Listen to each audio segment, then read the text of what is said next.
Washington thought they had it all figured out. Donald Trump and his advisors sat in the Oval Office, absolutely convinced that the threat of crushing tariffs would bring Ottawa to its knees. They placed a massive bet that Canada, the quiet, polite neighbor to the north, had no choice but to surrender to American economic blackmail. But while Washington was busy celebrating a victory they hadn't actually won, a silent geopolitical earthquake was just triggered on the exact opposite side of the planet. And it didn't happen in Ottawa. It happened in New Delhi. Instead of flying to Washington to beg for mercy, Canadian Prime Minister Mark Carney boarded a plane to India. And he didn't go there to exchange diplomatic pleasantries. He went there to drop an economic nuke on the American strategy. We are not talking about empty promises today. We are talking about billions of dollars in hard cash, the sudden shift of global energy power, and a brutal retaliation against Trump's tariff war. And Carney wasted absolutely no time. Before Washington even woke up, he announced a move that completely bypasses the United States. Listen very closely to what he just declared. As you've seen, a new critical minerals partnership spanning development, processing, and secure supply chains for clean energy, electric vehicles, and advanced manufacturing.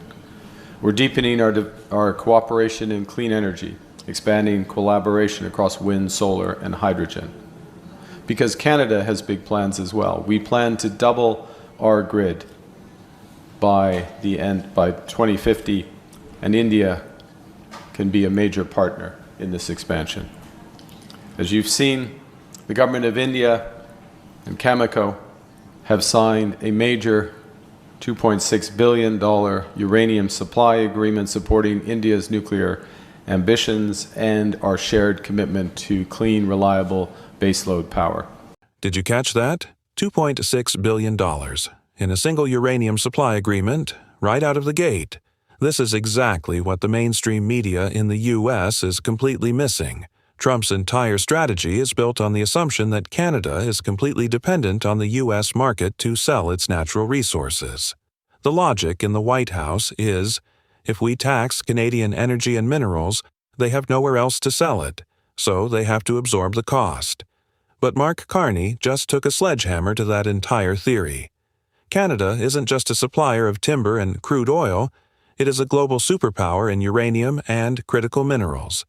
India is the fastest-growing major economy on the face of the earth, and they are desperate for clean, reliable baseload power to feed their massive technological and industrial boom.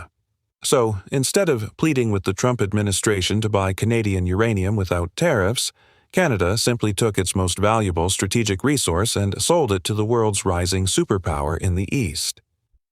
This $2.6 billion deal with Cameco is just the down payment. It is a massive, flashing warning sign to Washington. Carney is officially proving that Canada's resources will not be held hostage by American political theater. When you sell critical nuclear fuel to a country like India, you are building an economic firewall against any sanctions or tariffs that Trump tries to impose. The dollars that Trump threatened to squeeze out of the Canadian economy are now flowing in directly from New Delhi. But if you think a multi-billion-dollar uranium deal is the only weapon Canada deployed on this trip, you haven't seen anything yet. Selling resources is one thing, but stealing the very foundation of the American economy is something entirely different. And that brings us to the second phase of Carney's masterstroke, a move that is currently sending pure panic through the boardrooms of Wall Street. The second slap in the face didn't target American resources. It targeted the crown jewel of American capitalism, corporate investment. The Trump administration constantly brags about offering the best, most competitive business environment in the world. But Trump made one fatal miscalculation. By imposing sweeping tariffs, he aggressively raised the cost of production for American factories that rely on imported raw materials. Carney saw this vulnerability, and he didn't just exploit it, he weaponized it. Speaking directly to the CEO forum in India, Carney wasn't speaking like a prime minister asking for help. He was speaking like the CEO of Canada Incorporated, pitching global billionaires on why Canada is the ultimate safe haven from American political chaos.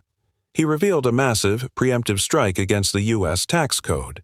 He announced that Canada has aggressively slashed income taxes, capital gains taxes, and, most importantly, corporate taxes. He turned Canada into a financial magnet.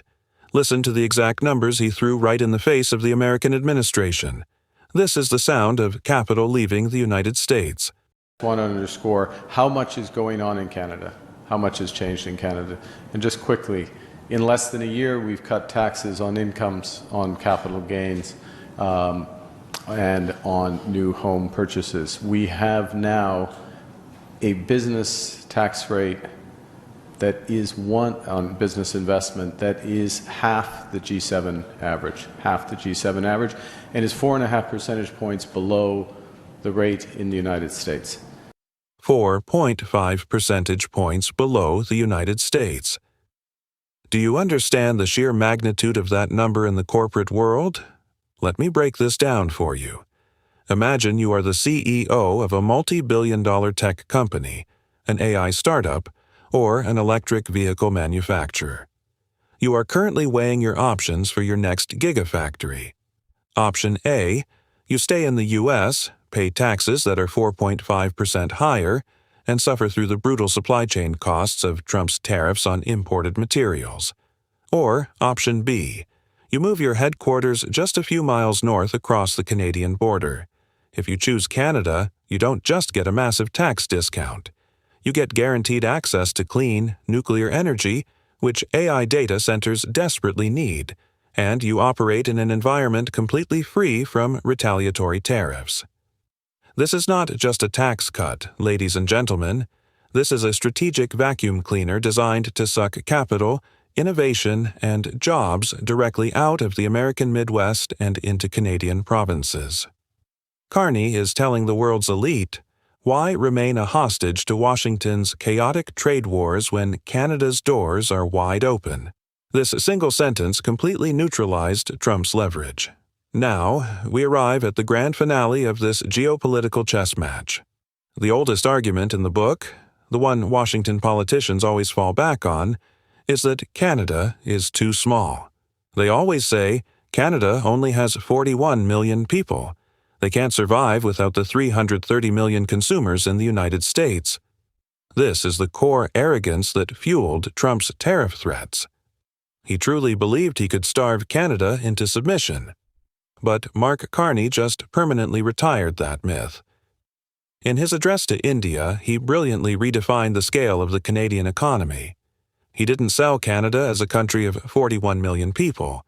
He sold Canada as the ultimate global gateway, because Canada has secured free trade agreements with 51 nations across Europe, Asia, and the Pacific.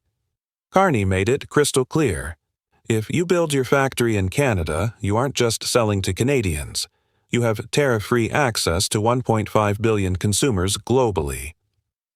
While America under Trump is building walls, hiding behind tariffs, and isolating itself from global trade networks, Canada is expanding its empire.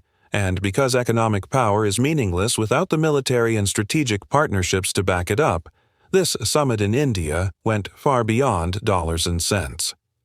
The most shocking revelation to Western intelligence agencies wasn't the uranium, and it wasn't the taxes. It was the fact that Canada and India are now actively working to bypass American dominance in the Indo-Pacific. Listen to how Carney framed this new alliance. Notice how he emphasizes that Canada is charting its own course. So, this is not merely the renewal of a relationship. It is the expansion of a valued partnership with new ambition, focus, and foresight. A partnership between two confident countries charting our own course for the future.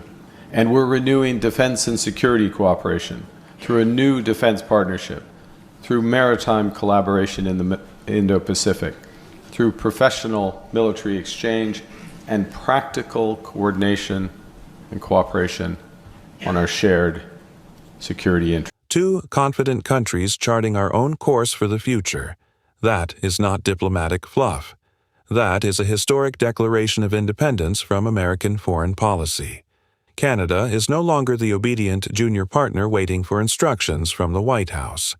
By engaging in joint maritime collaboration and defense partnerships with India in the Indo-Pacific, Canada is actively securing its own global trade routes. They are building a new strategic reality where American permission is simply no longer required. The alliance we are witnessing today between Ottawa and New Delhi, backed by $500 billion in planned defense and tech investments, is the ultimate death blow to the politics of intimidation. Trump wanted to use tariffs as a whip to punish Canada. The result? Canada pivoted east, secured billions in nuclear energy deals, slashed taxes to steal American corporations, and forged a military and economic pact with the world's most populous nation. This is how you defeat a bully. You don't argue with them. You simply remove their leverage and make them irrelevant. The global order is shifting right before our eyes, and Washington is waking up to the terrifying reality that the North is no longer theirs to control. What do you guys think? Has Canada officially outplayed the United States in this trade war? Or will Trump find a way to strike back at this massive India-Canada alliance? Drop your thoughts in the comment section below. I read every single one of them. If you want to stay ahead of the curve on the real geopolitical moves happening behind the scenes, make sure you hit that like button, subscribe to Canada SR, and ring the notification bell so you never miss an update. The game has changed, and we will be here to cover every single move. Until next time, stay sharp, and I'll see you in the next video.